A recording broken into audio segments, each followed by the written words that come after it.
Symptoms. Satisfaction guaranteed or your money back. Tylenol. Oh, I've been shaking. I love it when you go crazy. You take all my inhibitions. Baby, there's nothing holding me back. You take me places that stir up my reputation. Manipulate my decisions. Baby, there's nothing holding me back. Get into it. The search for Canada's next big hit. Baby, there's nothing holding me back. A new season of The Launch. Streaming tonight at 8, 9 Mountain on CTV.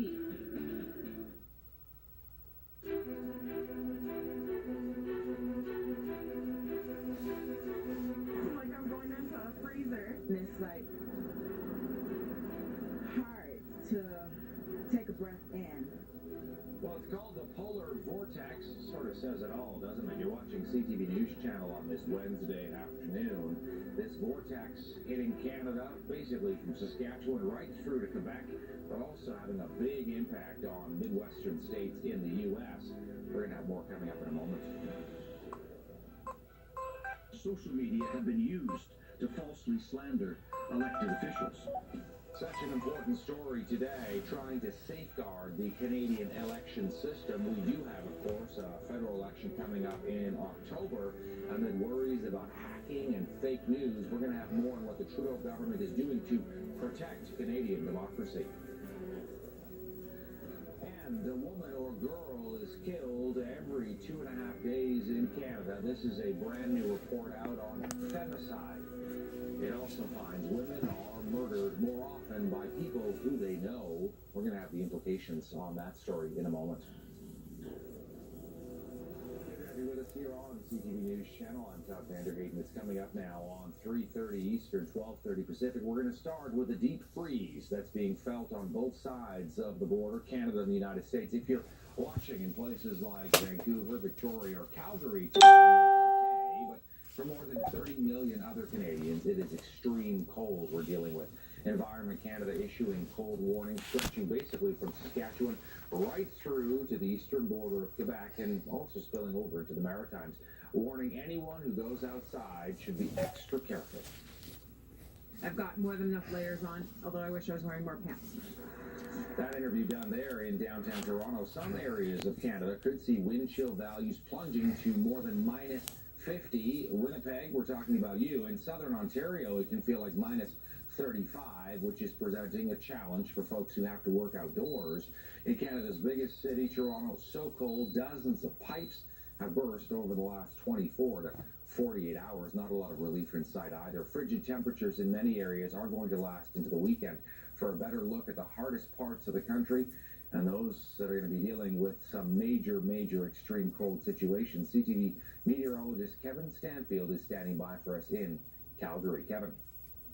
Beginning on that upper air pattern, here's the Arctic Circle, there's the center of the polar vortex, and occasionally we achieve a disjunction. So there's too much wind, there's not enough wind, and parts of the polar vortex split off. As we continue to see temperatures rise in the Arctic Circle, there's less ice, and therefore there's more water, and that changes the temperature even more dramatically and allows for more of these disjunctions as we move forward. Our current area of instability continues tracking its way through parts of Ontario and working out into Quebec. There's a second one working its way toward the UK, and another one in Eurasia at the top of our screen. But let's focus inward a little more, and we're going to start with the odd element before we get to the more dangerous element, and that would be the creation of that big low pressure area has created a high pressure zone that hasn't left parts of BC. And as that lingers, it's caused flowers to bloom well out of season. No one tells the daffodils that it's January, and that's just the way it goes. We're going to keep an eye as this rolls onward and it continues to deepen. But as far as the radar and satellite goes, well, you can see a number of those extreme cold warnings, and those largely are based on where you end up. So parts of Winnipeg, the expectation was minus 40. Yesterday, they achieved minus 50 for over 5 straight hours. And then in parts of Ontario, way down south there, minus 33, minus 35, somewhere in there. Still a very dangerous wind chill value to achieve. Into the radar and satellite, you see these temperatures as of about 12 Mountain Standard Time. Not exactly pretty, and when we factor in the wind chill there, a number of these values suggest frostbite is possible within a span ranging from about 5 to 10 minutes. So exercise extreme caution if you're spending time outdoors. Back to you.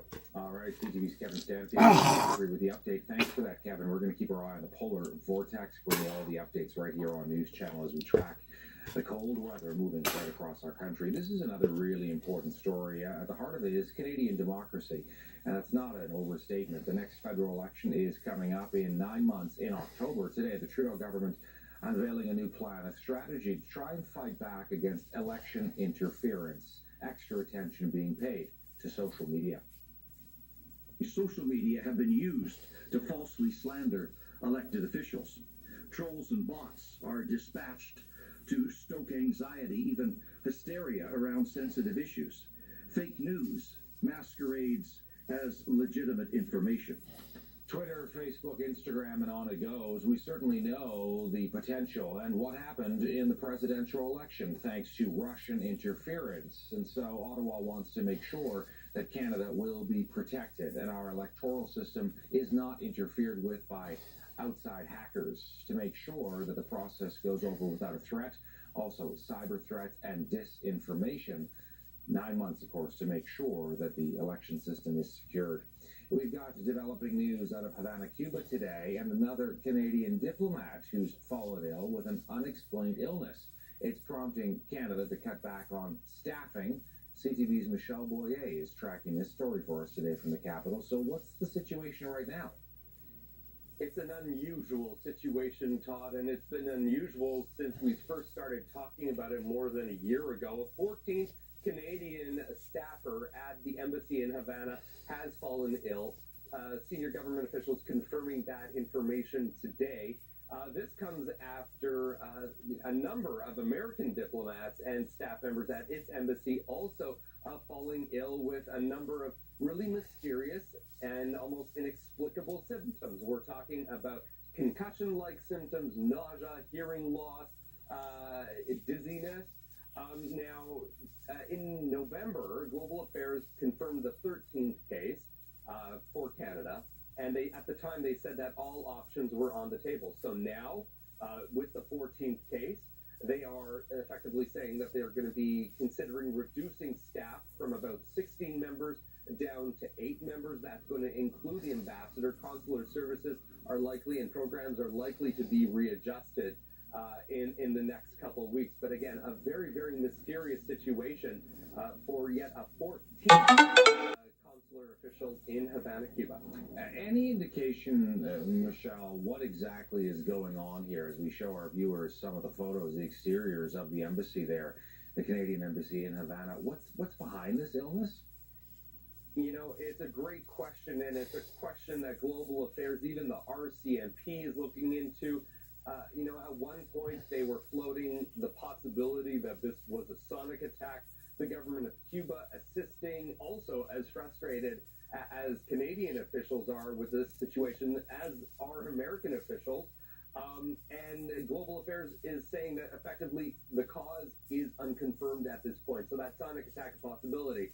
But looking back, there are a number of reports that are quoting a University of California study, Todd, that say the sound could be Caribbean crickets.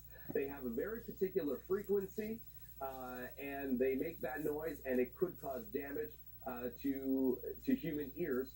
So that is a possibility as well.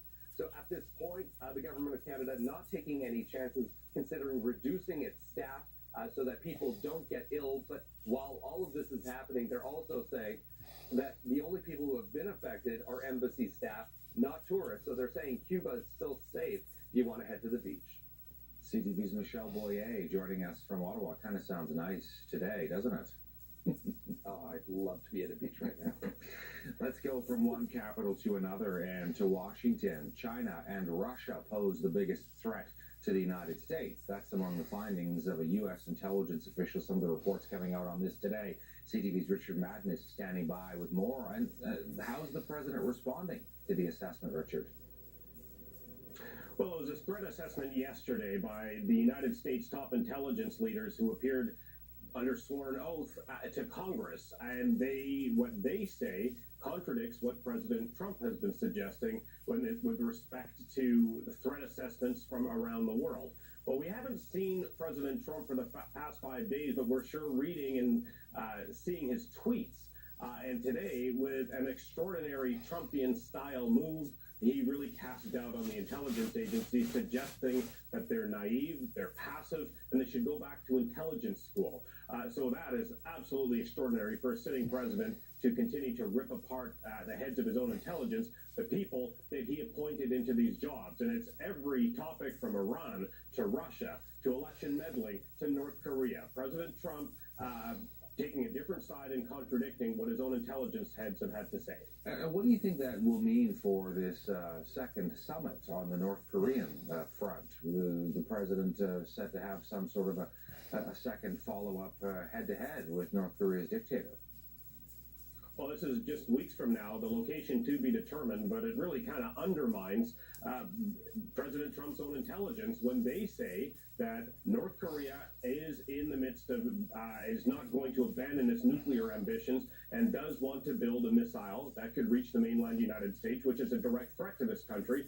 President Trump, on the other hand, says, no, the country's on its way to denuclearization. So when you have these two competing narratives from the president versus his own intelligence agencies, you really have to scratch your head and wondering, who do we believe? Undermining intelligence is obviously not a smart strategy, but President Trump obviously has his own ideas, and he is sharing this to his 50 to 60 million Twitter followers.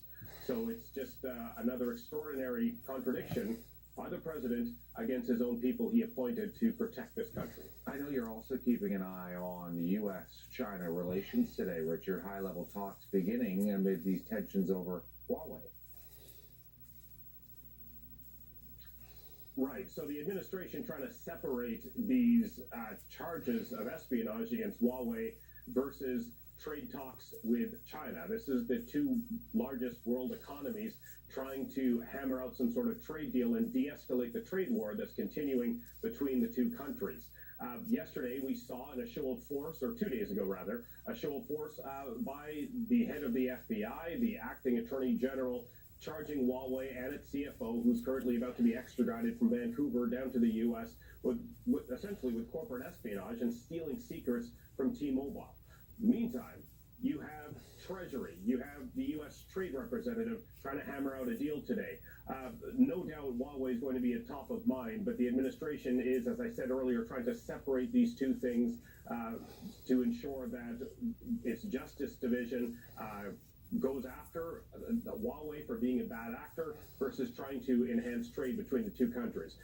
President Trump and his administration have made it clear what it doesn't like about China. They don't like the tariffs. They don't like the way this country does business. But at the same time, these are two vital economies. They're important for the global economy.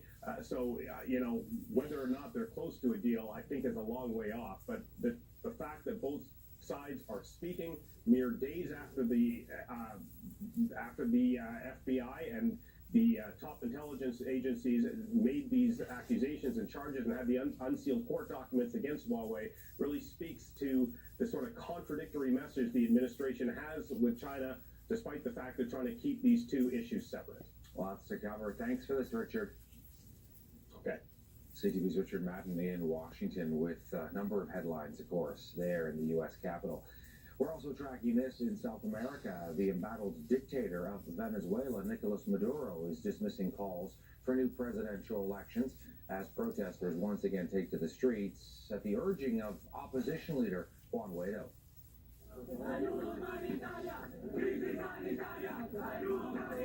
There he is in the middle of your screen. Guaido says the country is on an irreversible path to change and democracy. He urged people to step out of their homes for 2 hours today.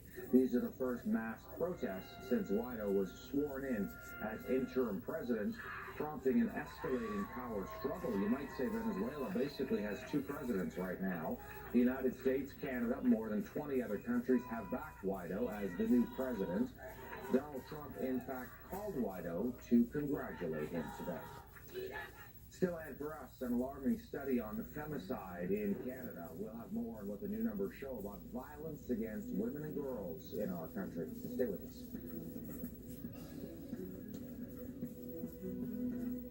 You're watching CTV News Channel. At AccuSec, we listen to you. So we know that you don't let diabetes